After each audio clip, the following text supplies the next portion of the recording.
আমার ভাইরা দেখেন, লক্ষ্য করেন সাহাবায়ে কেরাম এইভাবে আল্লাহ রসুলকে ভালোবাসার কারণে তাদের শক্তি কেমন হয়েছিল, ইমানি কুওয়াত তাদের কেমন হয়েছিল। একবার হযরতে আব্দুল্লাহ ইবনে আব্বাস রাদিয়াল্লাহু তাআলা আনহু মক্কা থেকে হজ করে মদিনার দিকে আসতেছিলেন। যখন রাস্তায় আসতেছিলেন, কিছু দূর আসার পরে এক পাহাড়ি এলাকায় দেখে কিছু সাহাবায়ে কেরাম বসে আছে, তারা মদিনায় আসবে। আব্দুল্লাহ ইবনে আব্বাস রাদিয়াল্লাহু তাআলা আনহু বলল, আমার ভাইরা তোমরা বসে আছো কেন? তোমরা যাও না কেন? এখানে পাহাড়ের এই পাদদেশে তোমরা কেন বসে আছো? ওই সাহাবায়ে কেরাম বলল, ওই যে সামনে একটা বাঘ বসে আছে, ওই বাঘটার কারণে আমরা সামনে যাইতে পারতেছি না। সামনে একটা বাঘ, ওই বাঘটার কারণে আমরা সামনে যাইতে পারতেছি না, রাস্তার মধ্যে একটা বাঘ বসে আছে। আব্দুল্লাহ ইবনে জুবাইর, আব্দুল্লাহ ইবনে আব্বাস রাদিয়াল্লাহু তাআলা আনহু এই কথা শোনার পরে আব্দুল্লাহ ইবনে আব্বাস ওই বাঘটার কাছে আসলো। বাঘটার কাছে আসার পরে বাঘের কানে ধরছে। সুবহানাল্লাহ বলেন না?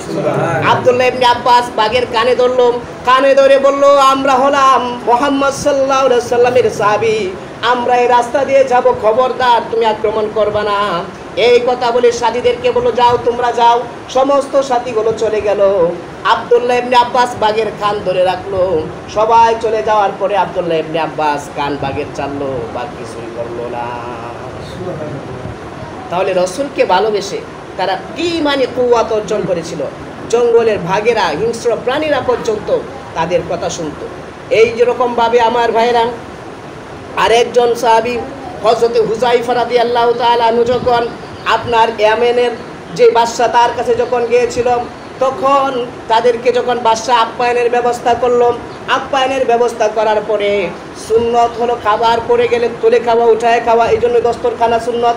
তখন হযরত হুযায়ফা রাদিয়াল্লাহু তাআলা আনহু যখন খাবার উঠায় খাইলেন, তখন অন্যান্য লোকেরা, ওই দরবারের লোকেরা বললো যে এখানে আমরা বিরাট বড় এক বাদশার দরবারে আসছি, এখন যদি আমরা এখানে খাবার উঠায় খাই, তখন তারা মনে করবে এরা ছোট লোক, একটু খাবার পড়ছে, এটা কি খায়, উঠায় খাই। তখন উনি বললেন, আমি কি এই সমস্ত বুখা আর নির্বোধের জন্য আমি আমার রসুলের সুন্নতকে ছেড়ে দিব? এই সমস্ত বুখা আর নির্বোধদের জন্য কি আমি আমার রসুলের সুন্নত ছেড়ে দিব?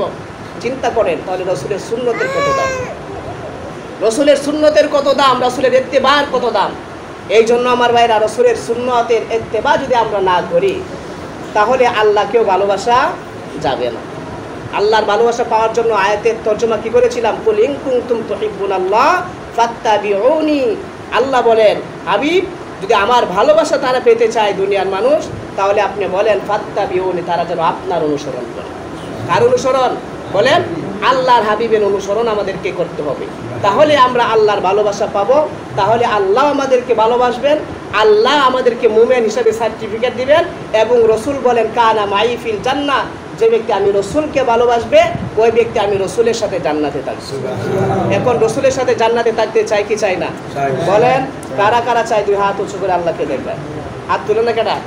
সবাই থাকতে চাই। আল্লাহ তাআলা সবাইকে কবুল করুন। এখন জান্নাতে থাকতে তো চাই, সবাই রাজি আলহামদুলিল্লাহ। এখন কি সুন্নত মান্না না মান্না? বলেন মান্না যাইতে হবে, না মান্না যাওয়া যাবে না, মেনে যাওয়া যাবে না। এই জন্য আমাদের সকলকে আল্লাহ তাআলা তার হাবিব সাল্লাল্লাহু আলাইহি ওয়াসাল্লামের ইত্তেবা এবং তার হুকুমের ভিতরে আমাদের জীবনকে কাটানোর, পরিচালনা করার তৌফিক দান করেন। আমরা সকলে পড়ি আমিন। সুবহানাকাল্লাহুম্মা ওয়া বিহামদিকা আশহাদু আল্লা ইলাহা ইল্লা